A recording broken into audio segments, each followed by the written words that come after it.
तो बहुत थके हुए हैं और पंखा की ठंडार मिल रही है तो नींद आएगी। दूसरी चीज, सामने वाला बोलने वाला बहुत बोरिंग हो, उसकी बातों में कोई इंटरेस्ट ना हो तो नींद आती है। अब निर्णय आपको करना है, अगर बोरिंग लग रहा है तो बोल सकते हैं आप लोग। चलिए, गलतियां करके हमें डर क्यों लगता है? देखिए, हमारे मस्तिष्क में दो तरह के मस्तिष्क होते हैं बाबू, कॉन्शियस और सबकॉन्शियस, सकारात्मक और नकारात्मक। सकारात्मक माइंड यानी कॉन्शियस माइंड में जो बातें एक बार बैठ गई, चाह के भी उसे नहीं निकाल सकते हैं। कहो घर रोज पढ़ते हैं क्या? एबीसीडी पढ़ते हैं क्या? याद है क्यों? फिर याद है क्यों? फिर कल जो पढ़ाएंगे याद होगा का? क्यों? सोचे कभी? आपको हर एक चीज याद होगी, हर एक चीज याद होगी, मेरी गारंटी है। अगर आप उसको अनुसरण करें तो मुझे 10 दिन पहले की बात याद होगी। कोई घटनाक्रम बताइए, बात बता देंगे हम। आखिर क्यों? क्यों? इसका मतलब यह है कि आपने जो बातों को सुना, जो कार्यों को किया, उसको आपने उतना सीरियस लेके नहीं किया और नकारात्मक यानी कहा जाए तो सबकॉन्शियस माइंड में, सबकॉन्शियस माइंड में उसको जगह दे दिया और कॉन्शियस में नहीं दिया। हमारा जो दिमाग है ना बाबू, मस्तिष्क जो है ना, वो क्या करता है? खुशी वाले चीजों को एक्सेप्ट करता है, जिसमें उनको खुशी मिलता है, हैप्पीनेस मिलती है, और जिसमें दर्द होता है ना, वो चीजें नेग्लेक्ट कर देता है। हमारा लाइफ स्टाइल ऐसा बन गया, हमारा मस्तिष्क में ऐसे चीजें बैठ गए, बचपन से याद आ गया, हम लोग को बचपन से ही सिखा दिया गया। बच्चे को एक टॉफी दीजिए तो भूल जाएगा कि मम्मी के गोद में है कि पड़ोसन के गोद में है। एक टॉफी दीजिए तो भूल जाएगा। अगर बच्चे को गोद लेना है तो क्या करते हैं हम लोग? सोचिएगा, बच्चे को गोद में लेना, उसको चॉकलेट देते हैं। क्यों चॉकलेट देते हैं? क्योंकि जब तक वो माँ के गोद में है, उसको पता है कि माँ के गोद में है, अदर पर्सन गोद में नहीं जाएंगे। लेकिन जैसे उसको चॉकलेट मिला, वैसे उसको ये समझ में आ गया, उसके लिए देखिए कैसे उसका डायरेक्शन चेंज किया गया। मैं एक सच्चाई बताऊं, उससे पहले सच्चाई बता दूं। अपवाद मैं बताऊं, ये एग्जांपल देने से पहले बता दूं, मैंने आप लोगों को बोला था कि 2 मिनट आप लोग वो चीज को याद कीजिए जो आपको सबसे ज्यादा हैप्पी दिया है, खुशी दिया है। पता है क्यों? ये ऑफिस से ऑन होगा, बोर्ड जहां कैमरा लिखा हुआ है। आज तक नहीं देखी है? कैमरा लिखा हुआ नहीं है। मैंने क्यों बताया, क्यों किया आप लोगों से ऐसा? आप लोग जब आई, जाना है नीचे, मैंने क्यों आप लोग कहा कि 2 मिनट आप उस चीज को याद कीजिए जो आपके लाइफ में सबसे ज्यादा खुशी दिया होगा। पता है क्यों? क्यों? हाँ, आपके माइंड के डायरेक्शन को बदलने के लिए, आपके माइंड को डाइवर्ट करने के लिए। क्योंकि आप आई होंगे, आप तो पूरे दिन की बातें चल रही होगी मस्तिष्क में, यहाँ जो वो भी चल रहा होगा आपके मन में, ये प्रश्न तो क्या, कैसे, क्या बताएंगे, पीडीपी है, ये है, वो है। उस सब को शांत करने के लिए, आपको सही रास्ते पे लाने के लिए, आपका पूरा फोकस हमारे ऊपर कंट्रोल करने के लिए, आपको कनेक्टेड करने के लिए हमसे, मैंने वो चीजें आपको कही कि आप उस चीज को याद करो जो आपको सबसे ज्यादा खुशी दिया हो। समझ में आई बात? यानी आपका मस्तिष्क को सभी जगह से हटाकर मेरी बातों पर और इस बोर्ड पर फोकस करने के लिए मैंने ऐसा किया। जस्ट लाइक बच्चा के साथ भी वही होता है। जब बच्चा आपकी गोद में नहीं आता है, आपको लेना होता है, तो हमें खिलौना देते हैं, चॉकलेट देते हैं, वो बच्चा भूल जाता है, वो खिलौना या चॉकलेट में लिप्त हो जाता है, उसको वही सब कुछ दिखने लगता है। उसको कोई गोदी ले लो, उसको कोई फर्क नहीं पड़ता है कि किसके गोद में है। यानी उसका माइंड को डाइवर्ट किया जाता है। जस्ट लाइक यहां भी वही है। अगर आप गलतियां करते हैं तो आपका मस्तिष्क ये चीज बोलता है, गलतियां करने जाते हैं तो आपका जो सकारात्मक मस्तिष्क होता है, कॉन्शियस जो होता है, वो बार बार रोकता है कि नहीं, ये गलत है, गलत है, गलत है, इसको मत करो, इसका परिणाम गलत होने वाला है। लेकिन वही जो हमारा होता है सब कॉन्शियस बोलता, करो ना, जो होगा देख लेंगे, करो, कोई दिक्कत नहीं है। और हमारे कॉन्शियस से सब कॉन्शियस ज्यादा पावरफुल होता है। क्यों होता है? उसके पीछे भी कारण है। कारण इसलिए है कि हमारे मस्तिष्क में नकारात्मक ख्यालात अधिक होते हैं, नकारात्मक चीजों में हम संलिप्त होते हैं, और जिसकी संख्या अधिक होती है वो भारी होता है ना? जिसकी संख्या अधिक होती है वो भारी होता है। वही चीजें होती है नकारात्मक चीजें, और हमें गलतियां करवा देता है। नहीं चाहते हैं तो भी करवा देता है, और हम कर भी लेते हैं, हम कर भी लेते हैं। लेकिन डर अब फिर कहां से आता है? डर हमारे मस्तिष्क का न्यूरॉन है, मस्तिष्क की जो है तरंगे हैं, जो बार बार ये मस्तिष्क को संदेश देता है कि ऐसा किए हैं जो कि गलत है। ये सामान टूट गया है तो गलत है, मम्मी पक्का डांटने वाली है। आज खाना नहीं खाए तो पक्का डांट सुनने वाले हैं। आज ऐसा नहीं किए तो ऐसा होने वाला है। ये हमें मस्तिष्क को पता होता है और बार बार हमारे मस्तिष्क में अलार्म की तरह घंटी बजाते रहता है, ये होने वाला है, ये होने वाला है, और हम डरते रहते हैं। उस डर को भी खत्म कर सकते हैं अगर आप अपने आप को विश्वास कर लिए कि ये कार्य गलत नहीं है और मैं एक्सप्लेन कर सकती हूं या कर सकता हूं। आपका डर खत्म, डर खत्म। अगर आपके अंदर एक्सप्लेन करने की क्षमता है तो आपके डर खत्म हो जाएंगे। अगर आप वैसी क्षमता रखते हैं तो नकारात्मक ऊर्जा ज्यादा हावी होते हैं। क्यों? अभी बता दिए, क्योंकि वो स्ट्रांग होते हैं। नकारात्मक ऊर्जा क्या होते हैं? स्ट्रांग होते हैं और हमारे मस्तिष्क पर ऐसी छवि बना देते हैं जो कि सकारात्मक ऊर्जा उनके सामने छोटी पड़ जाती है और इसीलिए हमारे ऊपर नकारात्मक छवि का प्रभाव अधिक होता है और चाह कर भी हम क्या करते हैं? खुद को रोक नहीं पाते उस एनर्जी को अपने ऊपर हावी होने से।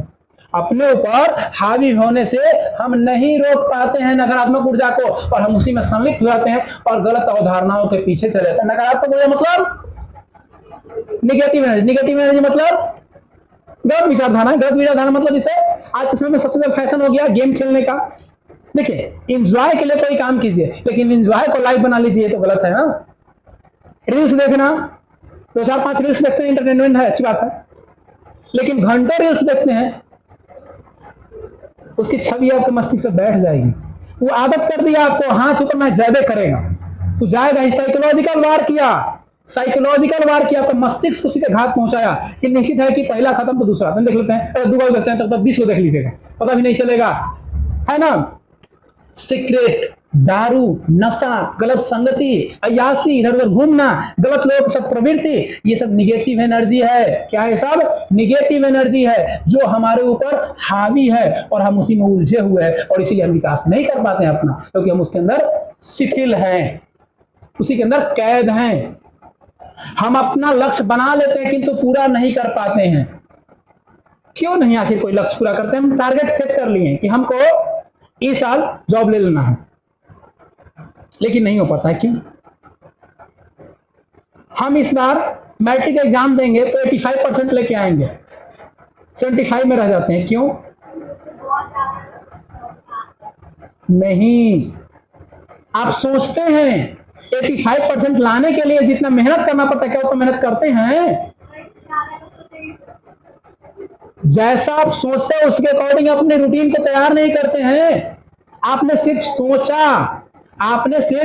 सोचा, उसको अपने ऊपर लागू नहीं किया।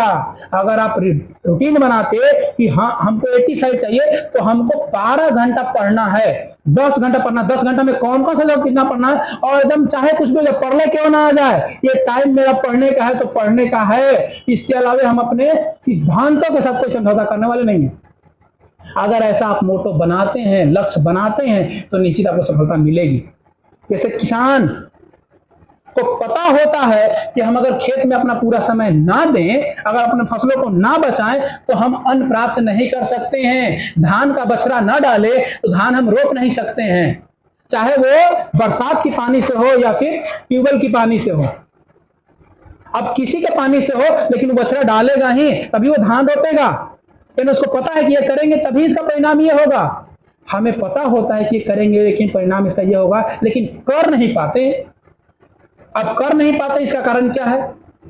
इसका कारण है आपने अपने जीवन में कोई ऐसा मोटो नहीं बनाया, स्ट्रॉन्ग लक्ष्य नहीं बनाया। अगर हमारा सपना होता कि हमको आईएएस बनना है, बचपन से सपना बनाते कि आईएएस बनना हो और उसके प्रति हम बचपन से ही हम अग्रसर होते, तो हमको पता होता कि ग्रेजुएशन तक अच्छे मार्क्स से हमको पास होना है, और पास ही नहीं होना है, अच्छा नॉलेज भी रखना है। और आईएएस बनने के लिए 6 to 12, 6 to graduation, NCERT, science और आर्ट्स सब जुबान पर होने चाहिए।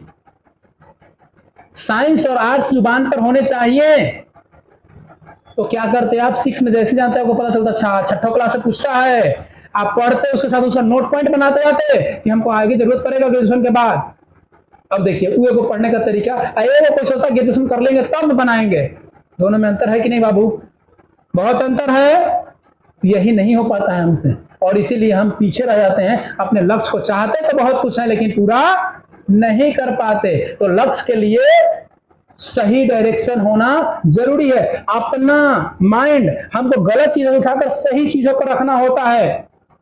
यहां हमारी मंजिल है और यहां हमें इंजॉय मिल रहा है। मस्तिष्क को यह पसंद है, जबकि यहां जब हम पहुंच जाते हैं तो ये किस्मत को मंजूर है। अब यहां से डायरेक्शन यहां उठा के ले जाना है।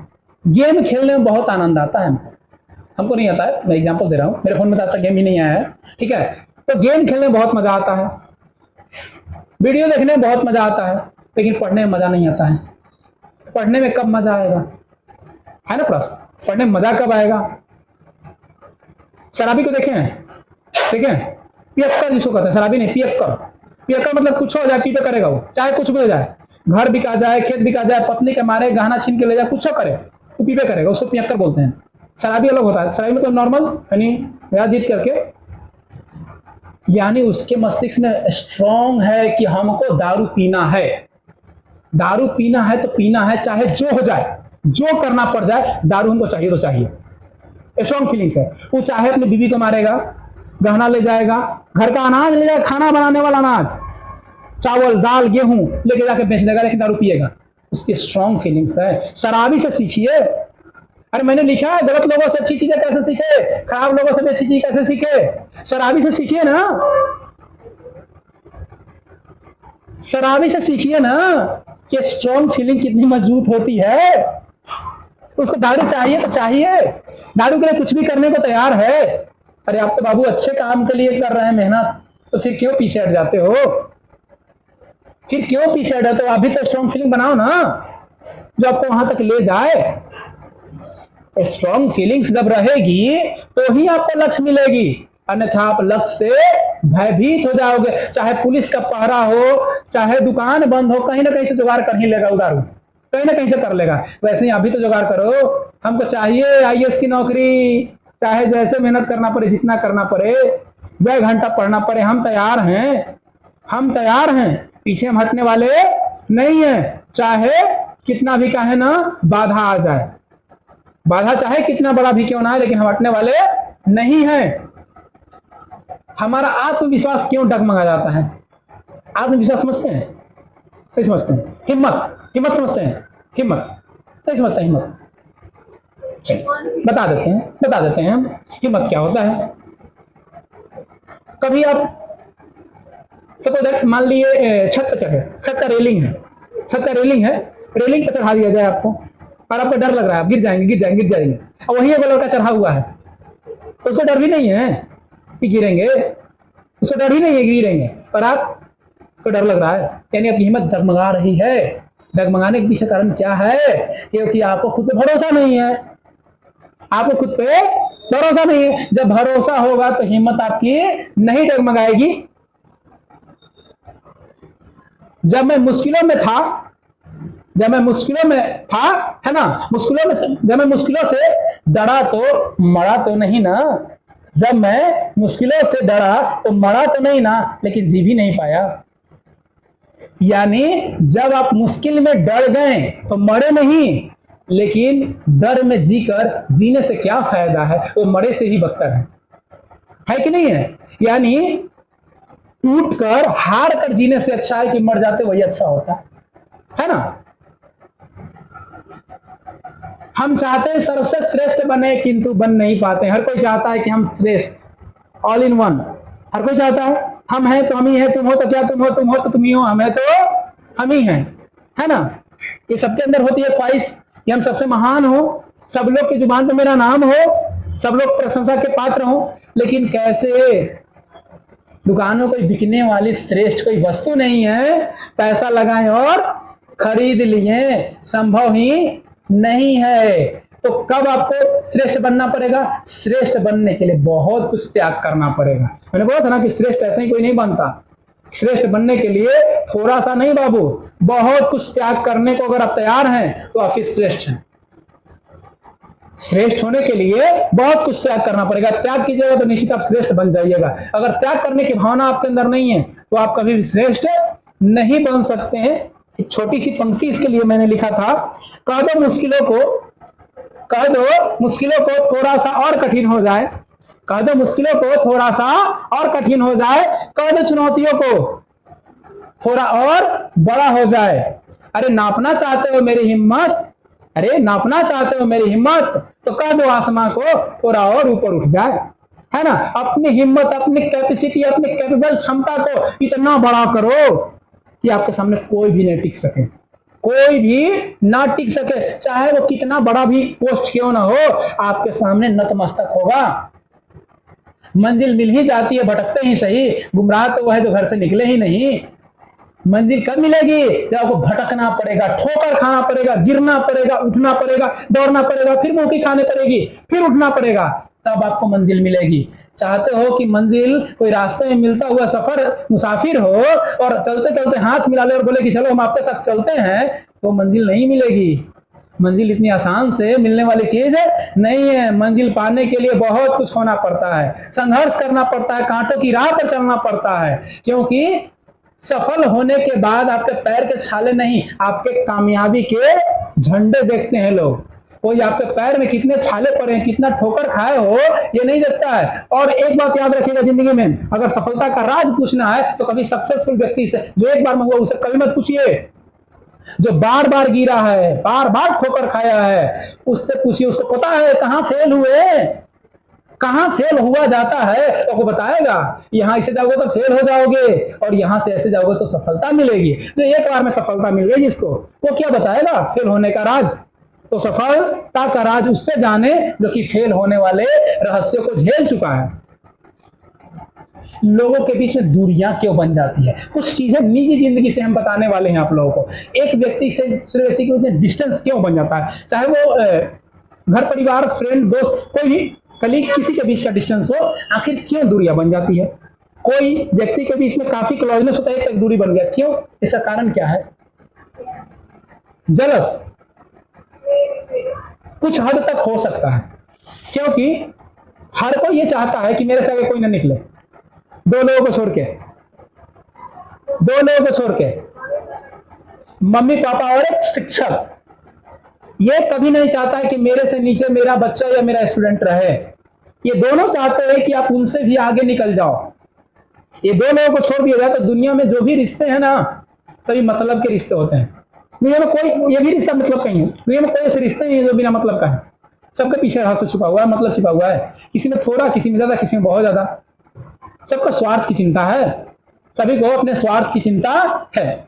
दूरियां बढ़ने का कारण क्या होता है? सबसे बड़ा आपसे डर होता है कहीं मेरे से आगे न निकल जाए, मेरे से ज्यादा इसकी पब्लिसिटी ना हो जाए। दूसरा, हम वक्त के साथ अपने आप को बदलना नहीं चाहते हैं। सपोज दैट आज अगर कोई नई नवेली दुल्हन अगर किसी घर में शादी होकर जाए, पहले के जमाने में, आज से 20 साल पहले, 25 साल पहले की बात है, नाइटी वगैरह या सूट वगैरह पहनने का अधिकार नहीं था, साड़ी ही पहनना है। आज जींस भी पहन रही है ना। अगर कोई मान ली पुराने ख्यालों की होगी महिला, अपने पुतों को देखेगी उस अवस्था में, क्या करेगी? उस तरह से डिस्टेंस उसका बनेगा, घर में लड़ाई झगड़ा भी हो सकता है ना। एक रिश्ते से दूसरे बीच के बीच में दरार पड़ जाएगी, दूरियां पड़ेगी। इसका कारण क्या है? आप खुद को बदल नहीं सकते हो और उसका आरोप किसी और पे लगा रहे हो। आप खुद को बदल ही नहीं सकते हो और दूसरे पे आरोप लगा रहे हो। यानी आप अपने अंदर परिवर्तन देखना नहीं चाहते, लेकिन दूसरे को परिवर्तन करते हुए देखना चाहते हो। तो क्या ये संभव है? क्या सभी मेरे ख्यालात के ही होंगे या सभी आप ही के ख्यालात के होंगे? क्या किसी के सोच पर किसी का प्रभाव है? क्या किसी के जैसा कोई हो सकता है? क्या ऐसी पॉसिबिलिटी बहुत कम होती है। तो परिवर्तन तो करना पड़ेगा, और समय के साथ जो परिवर्तन करता है वही आगे जीवन में बढ़ता है, क्योंकि परिवर्तन ही प्रकृति का नियम है। अगर आप समय के साथ नहीं बदलते हो, समय फिर आपको ऐसे बदलेगा जैसे आप समझ भी नहीं सकते। तो दूरियां बढ़ने का रीजन वही होता है कि आपके अनुरूप सामने वाला नहीं है। आप जो कर रहे हो सामने वाला सुन नहीं रहा है, कि आप जैसा चाह रहे हो वैसा वो कर नहीं रहा है, डिस्टेंस बन ही जाएगा। आपको लगेगा सामने वाला वैल्यू नहीं दे रहा है, महत्व नहीं दे रहा है, समय नहीं दे रहा है, तो लीजिए डिस्टेंस बन जाएगी, निश्चित है। ये सोचेगा कि सामने वाला का इंटरेस्ट कहीं और हो गया, और इस वजह से क्या होता है? रिलेशन में दूरियां हो जाती है। एक हस्बैंड वाइफ के बीच की अगर हम बोले, तो अगर उनके बीच अगर दूरियां बनती है तो इसका सबसे बड़ा कारण क्या है? शक। या कोई भी करीबी रिलेशन में अगर दूरियां बनती है, डिस्टेंस बनती है, इसका रीजन क्या है? शक। शक जिसमें भी आ गया उसको बर्बाद कर दिया। शक ऐसा है कि कहेगा कि हम जिसके घर में घुस गए उस घर का पतन करके ही निकलेंगे, छोड़ने वाले तो है नहीं आपको। यानी बर्बाद कर देगा, बर्बाद नहीं बहुत बर्बाद कर देगा आपको। तो शक अगर किसी भी रिलेशन में आ जाए तो आपको बर्बाद होने से कोई रोकने वाला नहीं, भगवान भी नहीं रोक सकते, इंसान को तो छोड़ ही दीजिए। और शक कब आएगा? जबकि आपको खुद पे विश्वास नहीं है, सामने वाले विश्वास नहीं कीजिएगा, और विश्वास नहीं होगा तो रिश्ता खत्म होना तय है। तो शक भी एक है जो रिलेशन के बीच में दूरियां पैदा करता है। हम किसी से नफरत क्यों करते हैं? क्यों किसी से नफरत करने लगते हैं?